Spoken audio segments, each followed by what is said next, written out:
Yes, all right, guys. Welcome back to the podcast. 5 reasons why we failed to beat Burnley. I'm fuming. I'm still fuming, by the way. I look very simple, but I think I'm very angry. I'm angrier than you are. But anyway, let's get into the 5 reasons as to why I think Arsenal failed to beat Burnley, and it went 1-0, a game that I think we should have won very, very comfortably. Number one, I think our press was never on. Midfield shambles, pandemic FC, pandemic midfield, very poor. Granit Xhaka was so poor. I don't know what. I don't know whether it's, he's overloaded with games. I don't know whether he's tired. But in the past 10 games, in the past 15 games he's played, ever since actually we last played Burnley, because his last poor performance was against Burnley when he strangled Chris Wood. That is when all of us decided that Granit Xhaka should never step into an Arsenal shirt again, and should never step into action representing Arsenal. Now things have changed ever since then. I think he's been this very alright player. Again, he makes a big mistake. Against Burnley, he's literally given Burnley 4 points this season. But apart from Granit Xhaka, I also felt a little bit that, especially in the second half, that Thomas Partey was out of the game. Martin Odegaard was not giving us what he's supposed to give us. Our midfield was actually very, very shambolic. If you look at this, board, I just want to try to explain what actually went down in that midfield, and that's what I'm going to try to do, in this video. So one of the things I saw is, instead of making passes, making moves, going in front like these, our midfield actually never did that. I think it was more of Burnley trying to move into the opposite direction, and I think that is always a problem. When you're playing with players like Granit Xhaka and Martin Odegaard, it means Thomas Partey was running that midfield alone. But I think the real reason as to why we failed to beat Burnley was our performance in the midfield failed to capitalize. We failed to offer what we should have offered. We failed to press and press and press Burnley. And what Burnley actually did for them, they pressed us. They played the pressing game, and that's one of the reasons as why you can't beat a club like Burnley if you give them possession, because literally you can't get them on the break. They're running everything. They ran everything on the day, and I was disappointed. The second thing I think I was concerned about was this incident. VAR is shit.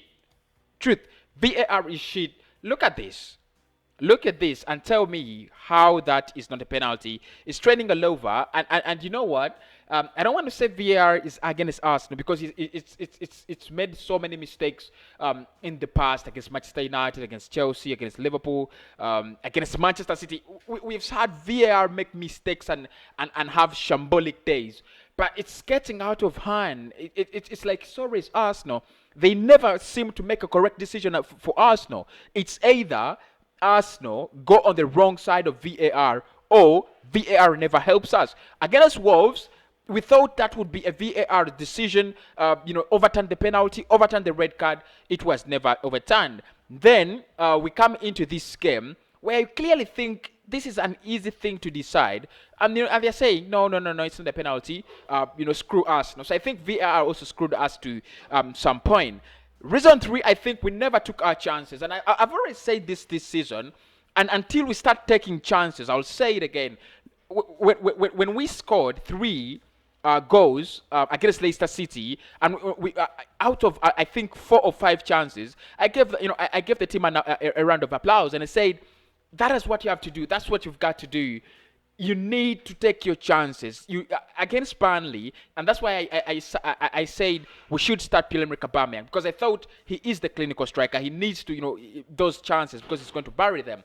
And when he gets the first chance and goal, he scores it. But look at what Pepe does: 72 million pounds, and you can't get a goal or a shot on target.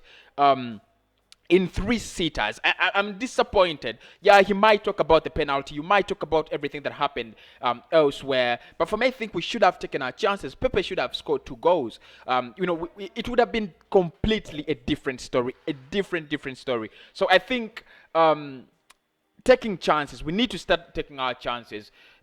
There is no way you're going to convince me that VAR is entirely to blame for our failure to win today when Pepe missed those chances. You know, I just can't believe it. I just can't believe it. Reason for, I think Mikel Arteta's substitutions were very poor and they didn't have any effect. Pierre-Emerick Aubameyang had 70 minutes. He played 90 minutes and he played 70 minutes of silent football, silent disco. Very silent. You know what he was missing? His headphones on. That's all. But the rest was silent. I did notice him in the second half. He literally did nothing in the second half, and he refused to put off Martin Odegaard, who was offering that link between our offensive and the defensive, or from defensive to offensive, or at least the player you think is going to create something. He also put off Thomas Partey. Literally, he left us, hanging. Now, he puts Lacazette in as a number 10. Really, you're playing against a defensive side like Burnley. You need a talented player who knows what means creating chances is. And I thought that is when Martin Odegaard was needed most. And it's crazy, but he puts him off. He puts him off and introduces Alexander Lacazette. And he plays something like a 4-4-2.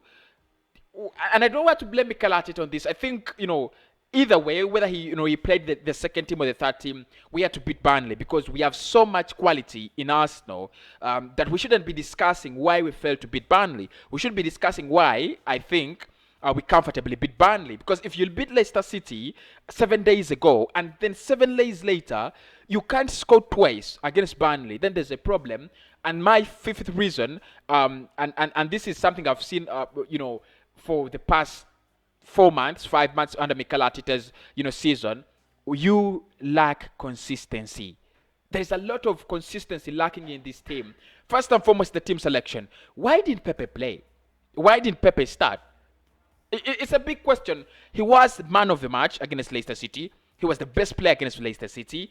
Everybody appreciated the fact that he played so well against Leicester City. Mikel Arteta praised him. Why didn't he play today? Why Willian?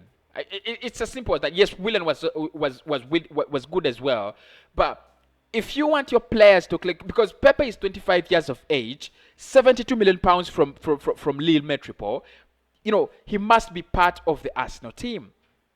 There are no questions about that. He must be part of this Arsenal team, and he must be a starter.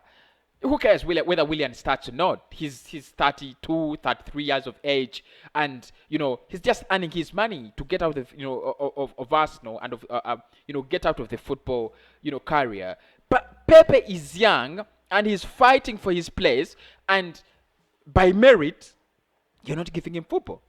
For me, it didn't make sense, and I don't want to put it on Mikel Arteta, but that was a big mistake. Probably if he had started, results would have been different. Because for me, I think Willian was not sharp enough.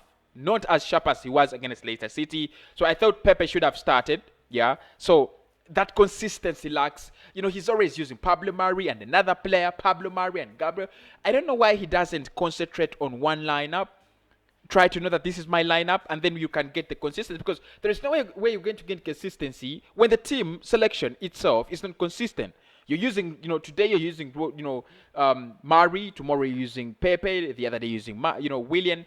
You need to start getting that connection. You need to start, playing football with a consistent team. So those are the 5 reasons as to why I think we failed to beat Burnley, and unless otherwise, there are no other reasons as to why we might actually. If you think there are other reasons why we failed to beat Burnley, please share in the comment box. Smash a like on the videos. Please do subscribe. We are on the road to 20k, and I promise we are going to be very, very, very alive in the transfer window. So make sure you don't miss the transfer updates.